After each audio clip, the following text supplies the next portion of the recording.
Devaya. Om Namo Bhagavate Vasudevaya. So we are reading from the Srimad Bhagavatam, Canto 10, Chapter 10, the deliverance of Yamala Arjuna trees, text 15. Please repeat after me. Daridraha Niraham Stambaham Muktaha Sarva Madaihi Iha Krichram Yadrichayam Apnoti Tat Hi Tasya Param Tapah Daridro Nirahang Stambho Muktah Sarva Madairiha Krichrang Yadrichayapnoti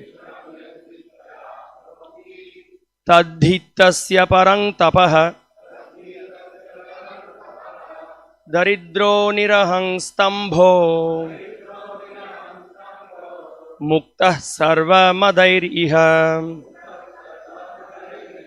Krichrang Yadrichayapnoti Tadhitasya Parang Tapah Daridro Nirahang Stambho Muktah Sarva Madairiha Krichrang Yadrichayapnoti Tadhitasya Parang Tapah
Mataji's.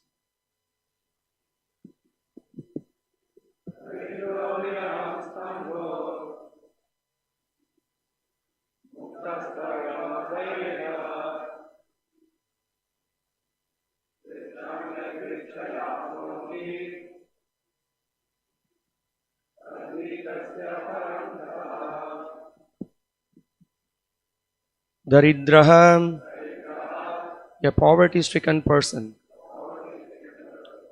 Nirahang Stambha is automatically freed from all false prestige.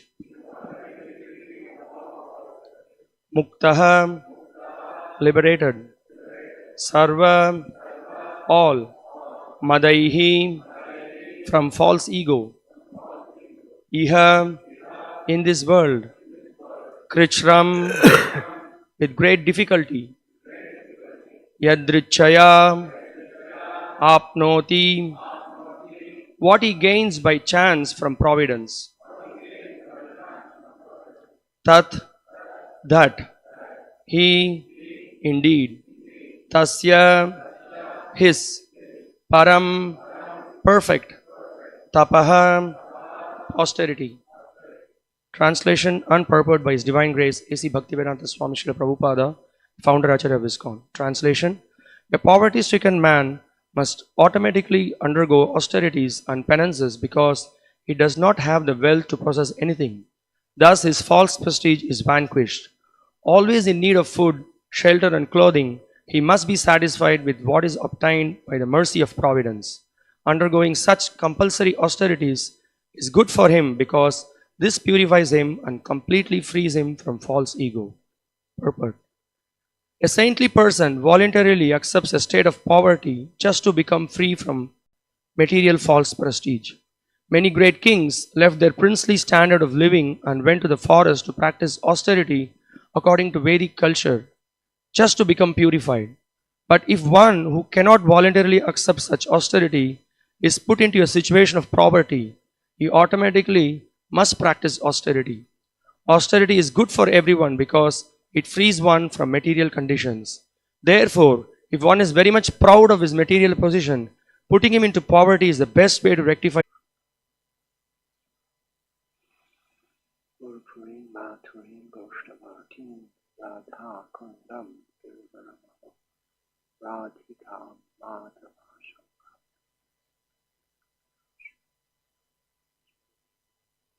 Vandeham Shri Guru Shri Bhakti Shri Guru Vaishnavamscha Shri Rupam Sarvajatam Sahagana Raghunathan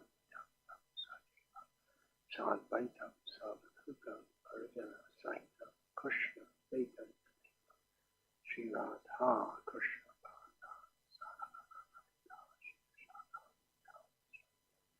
Guru Vaishnava Bhagavan Timesmani Vaidhi Vidanashan Anayasha Hoy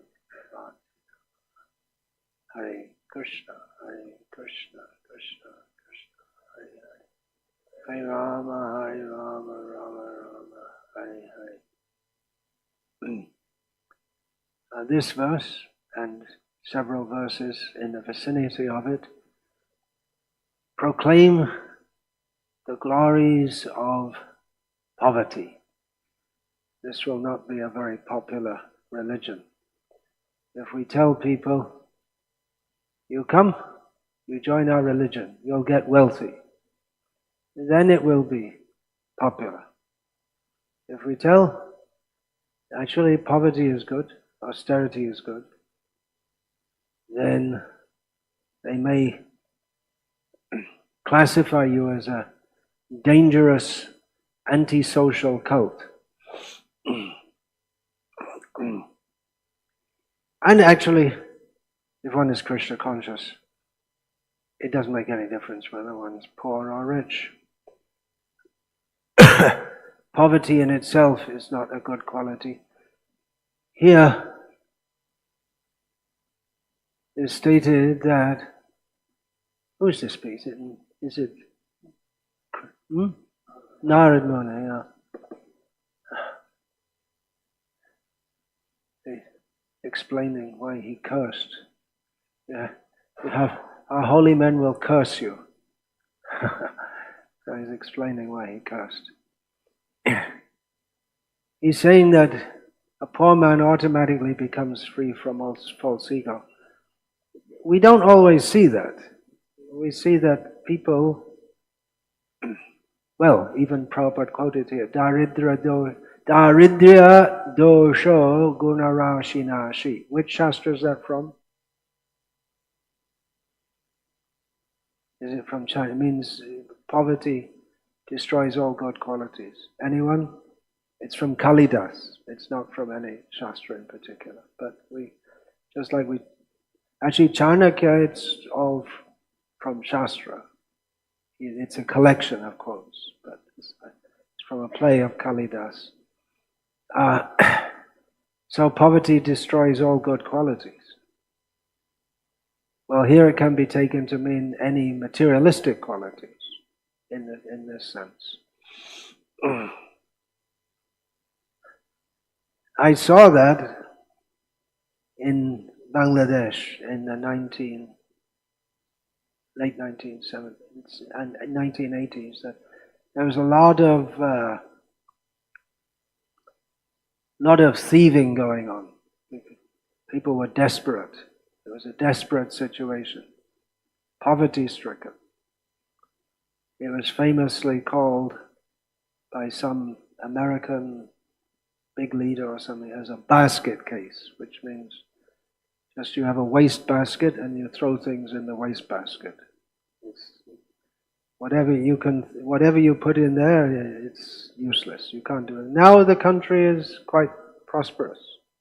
I believe some figures came out last year that the average income is more than that of India. And we see people are very generous and they like to give donations and without even asking and this and that. So it can affect people's mentality and behavior, which is why it's being praised.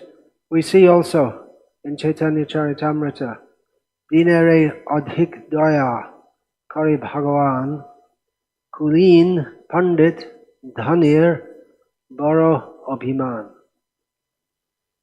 That Bhagavan is more merciful to the fallen and lowly, and stated that those who are aristocratic,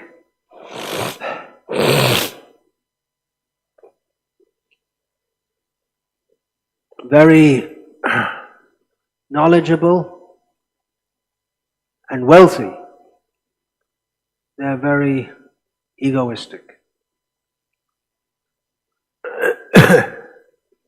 Stated to Sanatana Goswami, who had all these things, had this Patyaktva Turnamashesha Mandalapati Shrening Sada Tuchavat Bhutva Dina, again the word Dina comes, Bhutva Dina Ganesha Ko Karunaya Kopina Kanta Shrito.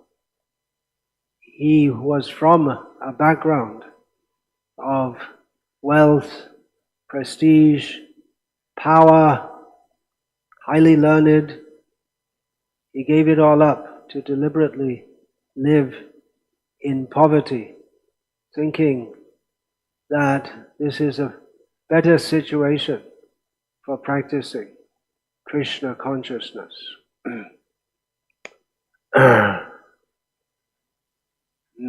What is that? Gaur Bhagavan, he's not here now. He's in Bombay. What is that? Vairagya.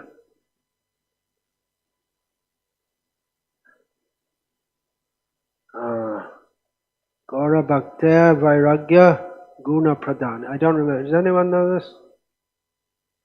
Chaitanya Bhakta Vairagya Pradhan Jaha Deki Pritahan Gaura Bhagavan. I don't remember it exactly, but it's stated that Vairagya, or non-attached, sometimes it's translated as renunciation, but a more accurate or precise translation is non-attachment, detachment. So Vairagya is the prominent quality of the devotees of Chaitanya Mahaprabhu, seeing which Chaitanya Mahaprabhu is very satisfied to see that. Of course, Vairagya in and of itself is not much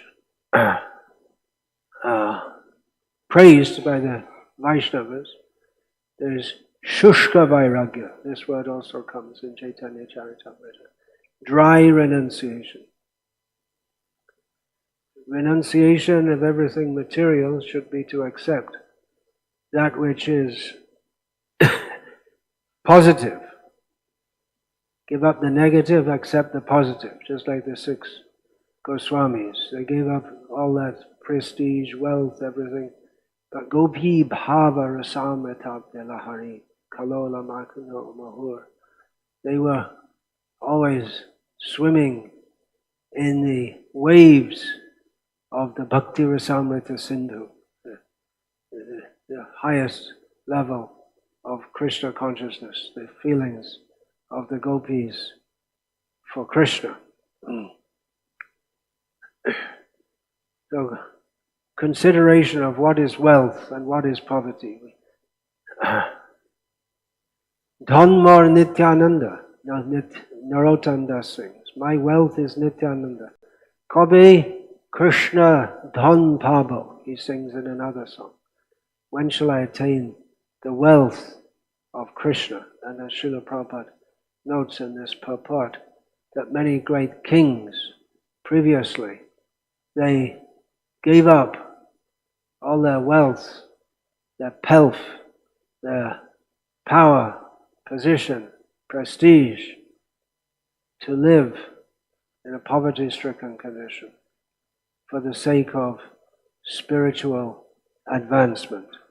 So generally speaking, it's considered a better position to be in, to be poor, than to be rich. Although it's not necessarily true. We have people, they may be very poor and be of demoniac mentality, and they may be very rich and be of saintly mentality. But generally speaking, it's expected that saintly people, they will be detached, vairagya. A devotee can live amidst wealth and be detached and give everything to Krishna. Which is why I suspect people of a pious background, they like to offer donations from their hard-earned wealth to saintly people with the feeling that they themselves will be benefited by doing so. Generally, wealth is earned for sense gratification, and that's what is contaminating. Tomar kanak bhoge janak. This Bhakti Saraswati sings that your gold is the father or the progenitor of material enjoyment. So that's the problem. When one has wealth, one tends to be inclined for sense enjoyment. We know that there are the 4 Kali sthans, the places of Kali, where Kali can reside, where there is animal slaughter, intoxication, gambling, and illicit sex. And they all reside in gold.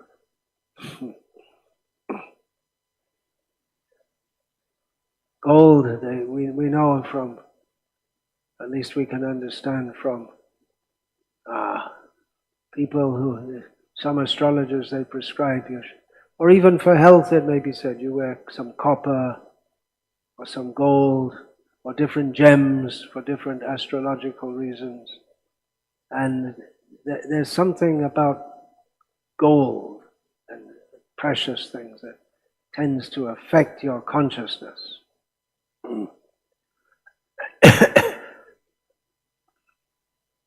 So it's very dangerous to have money.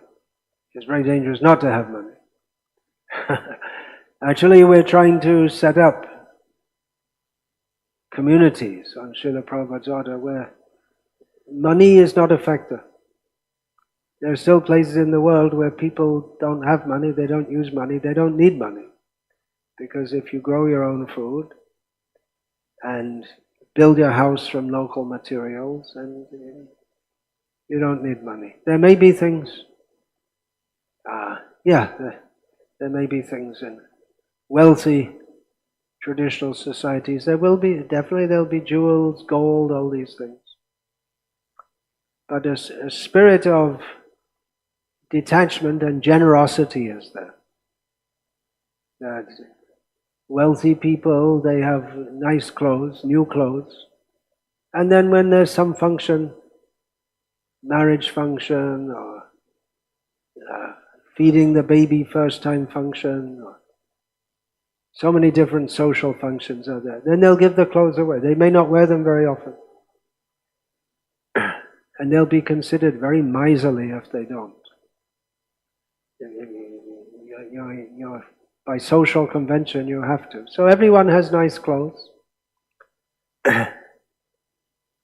And wealthy people, they have wealth, but the tendency is to give it away. It's a culture of generosity, opposite to the culture of today of just trying to grab so much. Idam maya labdam. Imam prapse. What is that? Imam prapse manogatam. Idam astidam apime bhavishyati punadhanam. The demon thinks, so much wealth do I have. I've made it all by myself. I'm going to get more. Plotting how to get more. So, wealth tends to instill a sense of greed, so that we see even people have plenty enough money. They could retire and live peacefully at the age of 30 or whatever. They make them, but they go on more money, and they're very busy. I heard one talk, I won't say the name because he used to be doing investments for some of the very, very wealthy people, multi-billionaires. He used to be an investment banker. So he told me he was in a meeting with him once. He's a devotee, this devotee told me.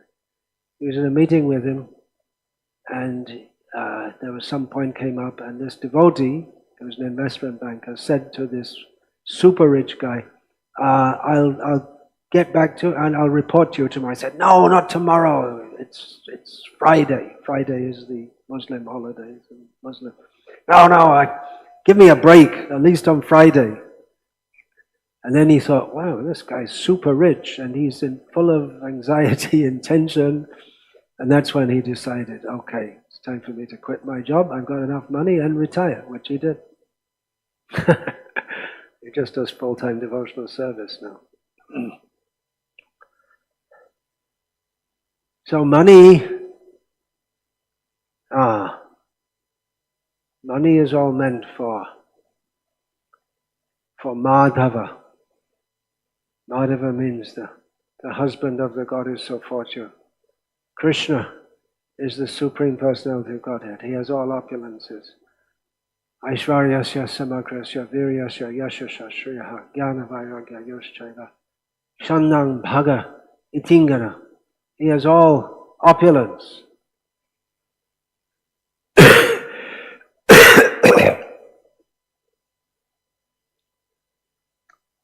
All power, all fame, all beauty, all knowledge, and all renunciation.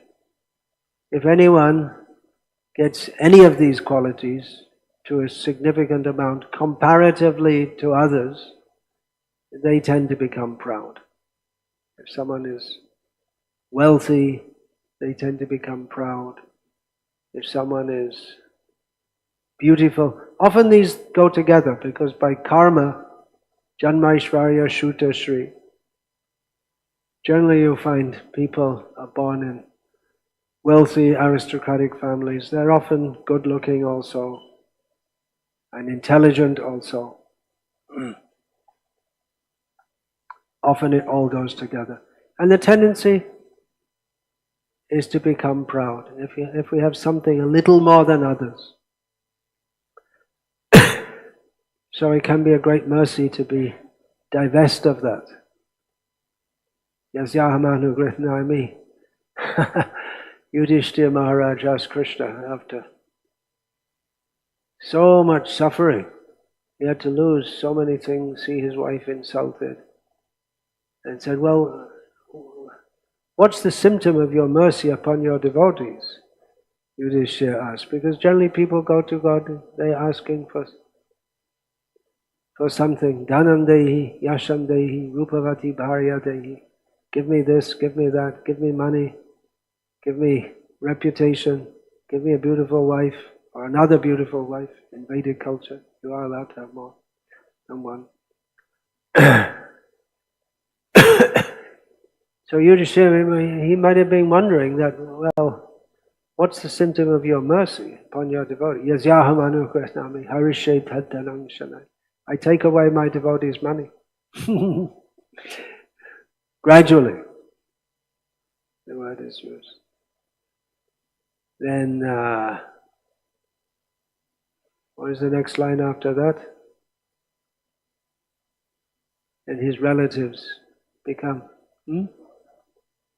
Tadodanam tyajantyasya swajanari dukha dukitam.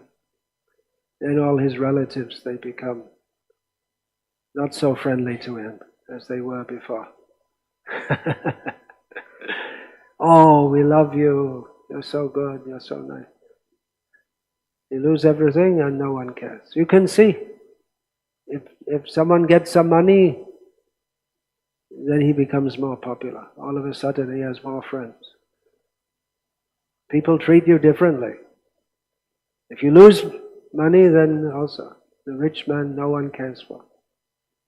There's Srila Prabhupada told the story of the Michael Madhusudan Datta, who was a Bengali Christian poet. There was some man, he had inherited so much money and he spent it lavishly for giving parties. Anyone came, they asked for something, they need something, give them, and eventually he had nothing. And then one of his old acquaintances, because he lost all his acquaintances, he saw him walking in the rain at night in Calcutta. And he arranged, or at least having come from such a situation, he called a rickshaw. At least you should go by rickshaw, not that you should have to walk. And Michael Madhusudan Datta commented that you have the courage of an Englishman and the heart of a Bengali mother. Another is interesting. Generally the poor men want to become rich, but Srila Prabhupada also told an anecdote about Chittaranjan Das, whose name is still well known. Do they teach you in this school? Do they mention his name in Indian history? In Tamil Nadu they wouldn't, because they don't believe that anything good happens north of Chennai.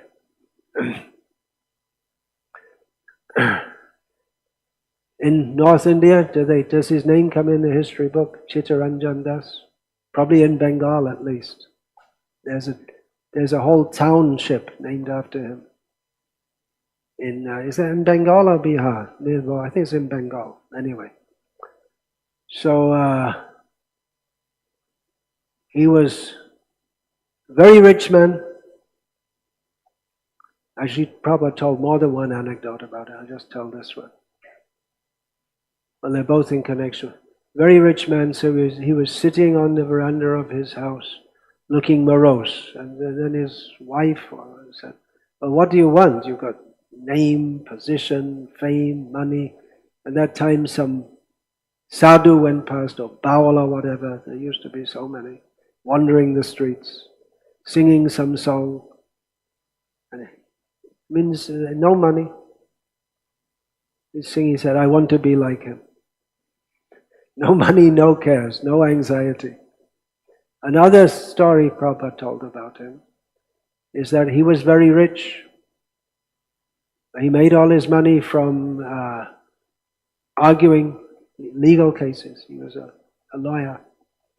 But then, because of Gandhi's non-cooperation movement, he stopped attending the courts. He couldn't, as a principle, he wouldn't cooperate with the British legal system. And then he gave lots of money, and he also lost his wealth. He gave lots of money to the Congress. I think it was just called Indian Congress at that time, was it? Sri Ram? Just called Indian Congress. Congress Party came later, was it? Yeah. Later it became the Congress Party. So there we have, the poor man wants to be rich and the rich man may want to be poor. But the real thing is to be Krishna conscious and see whatever happens as Krishna's mercy. If Krishna takes, you have money and Krishna takes it away, and take it as Krishna's mercy. If he gives much money, we have to take it as prasad, Krishna's mercy. If we don't, then that money will drag us to hell.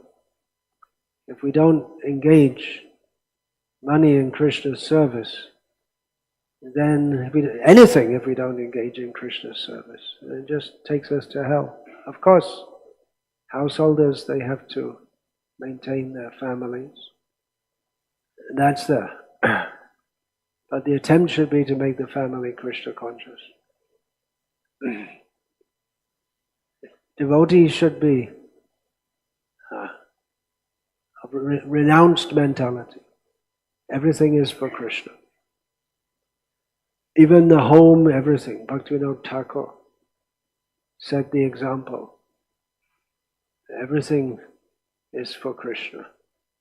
Otherwise, it's like money can be like an intoxication. We see among devotees also. Even it's Krishna's money comes to them, but they may become proud or reckless in spending Krishna's money.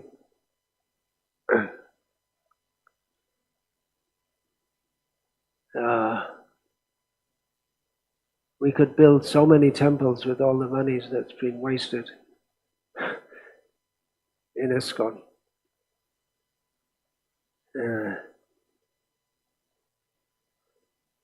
So that attitude, that I'm overseeing this money, it's my money, that attitude comes. Actually, at the present time, by the grace of Madhava, the husband of the goddess of fortune, ISKCON in India, in general, if we take it as an overall institution, there is a lot of money. It would be better seen how to distribute that for the overall mission, Prabhupada's mission. But it happens that individual leaders, they have custody sometimes over huge amounts of money. And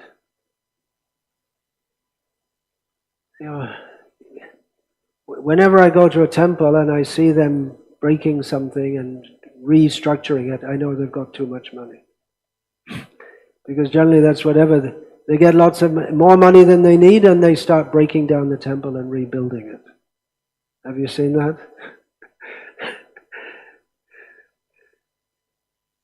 And some temples it's like permanent. They're something or other, they're always breaking something and rebuilding it. Take down a wall here, put up another wall there. That's one good thing about a stone temple. You're not going to start breaking. Well, you never know. There may be someone crazy enough to come and break things. Okay, so that's it. That's all for now. I'll finish there. Any questions?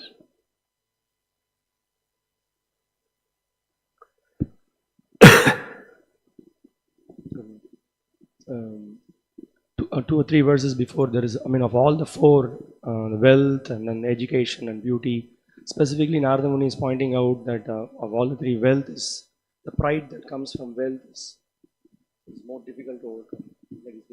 Yeah, it's a general statement.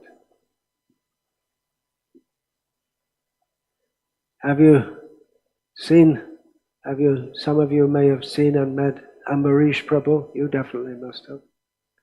He used to go down to Australia, didn't he? Long time ago. Is it? She's a Bengali from Australia. I didn't know she was from Australia. Anyway, he's from very rich family, famous rich family, Ford family. Well, you'd never guess it by meeting him or talking to him. It's not that he's very proud that he comes from a very rich background. So maybe that it's very hard to overcome. Definitely, I don't know about now because I haven't lived in Britain for so many years. But Srila Prabhupada said the British are the most puffed up people in the world. And that's still probably going on because they had the empire.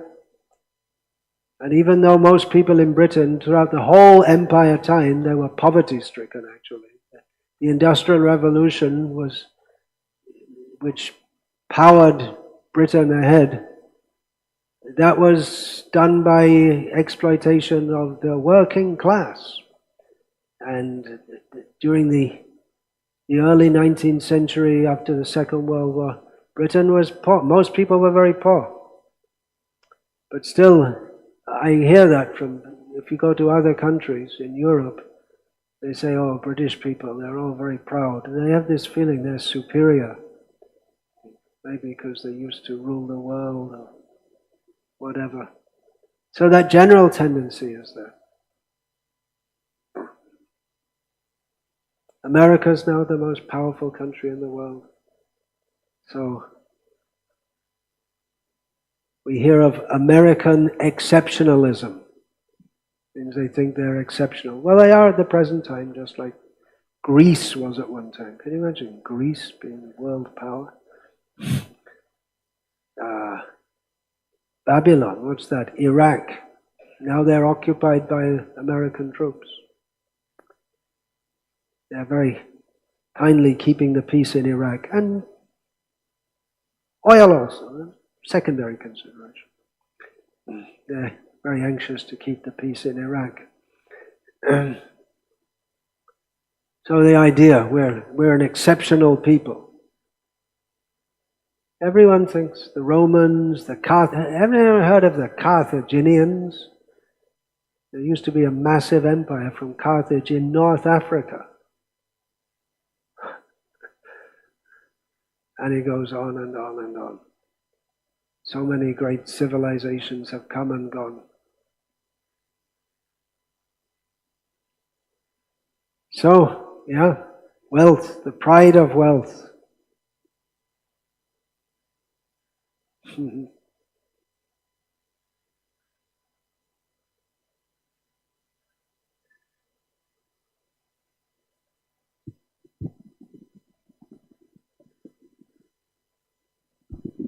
Talking about how rich people, you were talking about how the rich people, they like to give in charity to the... Well, in dharmic cultures, and actually in many cultures all over the world, that is social necessity. You just have to do it. It's your duty to do it. It's brought up. That's the way the society works. People don't get paid. In the village, the barber will come to your house once a month or twice a month and trim your beard and hair and cut your nails. You won't take any money. You saw that, right? Even in your childhood. Krishnadas is from a barber's family. They never paid them anything. You just come, do the work, and go away. That's all. But they get given at the time of harvest. They get given some significant amount of rice, enough to feed the family all the year. And then they attend weddings and they get given gifts like that. And they have a little land, grow some vegetables and this and that. Maybe keep a pig or chicken, a few chickens, like that. They go on, their material needs are taken care of. And it's understood that by my karma, I'm born in a barber's family. And by his karma, he's born in a merchant's family, so he's more wealthy.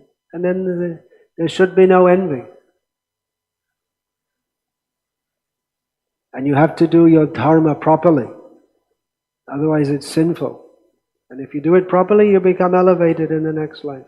That's the understanding. But these rascals, they say that it's all exploitive society. Every society is exploitive. Unless there is this sense of dharma.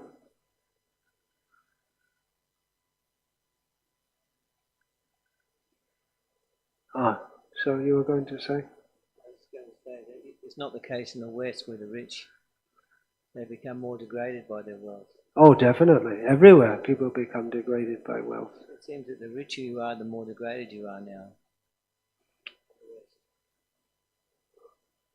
Well, there's plenty of opportunity for even ordinary people to be very degraded.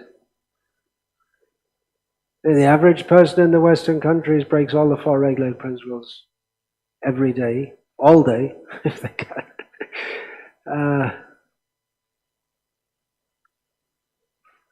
We think of the West and the sexual degradation, but even the mass meat eating, it's extremely sinful. Yeah, it's a degraded situation. It's a war against Maya. We may think, why should I bother with this war against Maya? I'll just sit and chant Hare Krishna. But we may not fight, but Maya's attacking us all the time. So in a war, one or the other side wins. If we don't fight against Maya, then Maya's going to conquer us and everything. If we don't have the spirit in the Krishna consciousness movement of fighting Maya, then Maya will overcome us. She'll win. We'll go to hell. One of the richest men in the world is Murdoch. Have you heard of Murdoch? Rupert Murdoch from Australia. Yeah. Big deep. He's You can. controls Yeah. media. Well, he Controls the media and deliberately makes everyone degraded. He just retired last year at 91, and now he's 92, and he just got engaged to be married again. What's he gonna do? Put some monkey's glands on him or what? Anyway, Hare Krishna. Yeah, so many demons. Distribute books. I'm always amazed how Indian people aren't worse than they are. Still the culture's going on, despite everything. It's much worse than it was when I first came to India 47 years ago. But it's amazing how much is still there. Still a very definite difference between the West and India. It's very hard to break that culture. Very hard to break the culture, yeah, but it's being broken. Culture is maintained by women. Strishu dushtarshu varshnaya jayate varna sankara. That's breaking down. Women don't want to... Anyway, that's a whole big topic. But once that's broken, then everything's broken. So the demons, they know to attack on this point. One disciple of mine told me, he gave an English class in Mayapur, ISKCON Mayapur. So he gave a class not talking about any social issues, nothing, and it was appreciated. He said they gave him a round of applause afterward. And then one Western lady put her hand up and said, well, you didn't speak about this and this and this and that, and pointed out that it was basically a feminist protest. They said, yes.